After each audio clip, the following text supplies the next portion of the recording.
حضرت فضیل بن ایاز رحمۃ اللہ تعالی علیہ ایک اللہ کے ولی گزرے ہیں، حضرت فضیل بن ایاز۔ ان کے بارے میں آتا ہے کہ یہ توبہ کرنے سے پہلے بہت بڑے ڈاکو تھے، ڈاکے ڈالا کرتے تھے، راستوں میں قافلوں کو لوٹا کرتے تھے۔ لیکن ان کی ایک عادت یہ بڑی پکی تھی کہ یہ 5 وقت کی نماز خود بھی پابندی سے ادا کرتے، اور انہوں نے جو گینگ بنایا ہوا تھا، جو ٹیم بنائی ہوئی تھی لوٹنے کے لیے، اس میں بھی عجیب شرط رکھی ہوئی تھی، بھائی ہماری ٹیم میں وہ شامل ہو سکتا ہے ڈاکے ڈالنے کے لیے جو 5 وقت کا نمازی ہوگا، اور جو نماز نہیں پڑھے گا وہ ہماری ٹیم میں شامل نہیں ہو سکتا۔ یہ ان کا اصول تھا۔ ایک بار اسی طریقے سے کوئی مسافر جا رہے تھے، قافلہ جا رہا تھا، اس قافلے والوں کے پاس ایک شخص کے پاس کافی زیادہ مال و دولت تھا۔ راستے میں ایک سنسان جگہ سے گزرنے لگے، وہاں پہ کچھ پڑاؤ کرنا تھا، قیام کرنا تھا۔ ان کو پتہ چلا کہ اس راستے میں قریب ہی کہیں فضیل ڈاکو جو ہے وہ بھی، یہ اس کا ایریا ہے، اس کا علاقہ ہے، اس راستے میں وہ قافلوں کو لوٹتے ہیں، کیونکہ یہ مشہور تھے اس وقت، اپنے زمانے میں ڈاکہ زنی میں بھی مشہور تھے۔ جب یہ مالدار شخص، اس نے سوچا کہ میرا مال کہیں لوٹا نہ جائے، یہ قافلے سے تھوڑا سا سائڈ پہ ہو کے ایک طرف کو نکلا کہ میں اپنا مال کہیں پہ چھپا دوں تاکہ اگر ڈاکہ پڑے میرا مال محفوظ رہ جائے، واپسی پہ میں اپنا مال لے لوں گا۔ یہ ایک طرف کو ویرانے کی طرف گیا، دیکھتا کیا ہے کہ صحرا ہے، اور وہاں ایک شخص مصلی بچھائے ہوئے اور نماز میں بڑا مشغول ہے۔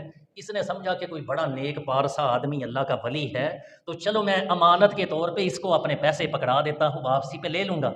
جا کر ان کے پاس پہنچا اور جا کر اس بزرگ کو کہنے لگا کہ یہ میرا مال رکھ لیں تو میں واپسی پہ آپ سے وصول کر لوں گا۔ میں نے سنا ہے کہ یہاں پہ فضیل ڈاکو جو ہے وہ بہت مشہور ہے اور قافلوں کو لوٹتا ہے، مجھے ڈر ہے کہیں میرا مال ضائع نہ ہو جائے۔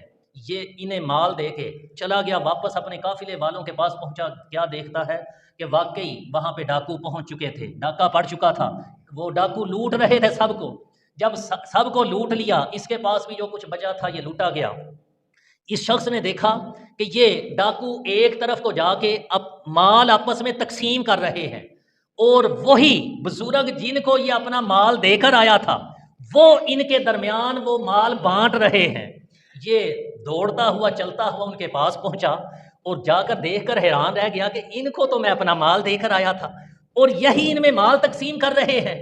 حیرانگی کے ساتھ جا کر ان سے پوچھنے لگا کہ یہ ماجرا کیا ہے، میں تو آپ کو اپنا مال امانت دار سمجھ کر دے کر آیا تھا، یہ کیا چکر ہے؟ انہوں نے کہا کہ وہ میں ہی تھا اور یہ میرے ہی ٹیم کے بندے ہیں، میں ان کا باس ہوں، میں ان کا بڑا ہوں اور میں ان کا سردار ہوں، اس لیے ان کے درمیان یہ مال بانٹ رہا ہوں۔ انہوں نے پوچھا کہ اچھا میرا جو میں نے امانت آپ کے پاس رکھی تھی، یہ کہنے لگے کہ جہاں پہ رکھی تھی جا کر وہیں سے اٹھا لو، وہیں پہ پڑی ہے۔ یہ شخص ادھر پہنچا، جا کر دیکھا واقعی اس کا پورا مال ادھر موجود ہے، اس نے پکڑ لیا۔ یہ حضرت فضیل جو ہیں یہ اس وقت ڈاکو تھے، اپنی ٹیم کے لوگوں کو کہنے لگے کہ میں نے، اس شخص نے مجھ پر بھروسہ کیا تھا، مجھ پر اعتماد کر کے مجھے امانت دی تھی، اور میں اللہ پر بھروسہ کرتا ہوں، اس لیے میں نے اس کا بھروسہ نہیں توڑا۔ ایک دوسرے اسی طرح کوئی ڈاکہ کا موقع تھا، یہ حضرت فضیل جو ہیں انہی کی ٹیم والے، ان کے ساتھی یہ لوٹ رہے تھے کہ انہوں نے جن قافلے والوں کو لوٹا جا رہا تھا ان میں سے ایک شخص نے پوچھا بھائی تمہارا بڑا کون ہے، تمہارا کوئی سردار بھی ہے جس سے ہم کوئی بات چیت کر سکے، ہماری کوئی بارگیننگ اس سے ہو جائے؟ اس بتانے والے نے، اس ڈاکو نے بتایا کہ ہاں ہمارا سردار ہے، کدھر ہے؟ وہ نہر کے کنارے جو ہے وہ نماز ادا کر رہا ہے۔ اس پوچھنے والے کو بڑی حیرت ہوئی، یہ کیسا ڈاکو ہے، ڈاکے بھی ڈال رہا ہے، لوٹ بھی رہا ہے اور نماز بھی پڑھ رہا ہے؟ اس نے، پوچھنے والے نے کہا کہ یہ تو نماز کا کوئی وقت بھی نہیں ہے، وہ کون سی نماز پڑھنے چلا گیا ہے؟ اس نے بتایا کہ دراصل ہمارا جو سردار ہے وہ نفل بھی کثرت سے پڑھتا ہے، وہ نفل نماز ویسے ہی پڑھ رہا ہے اللہ کی رضا کے لیے۔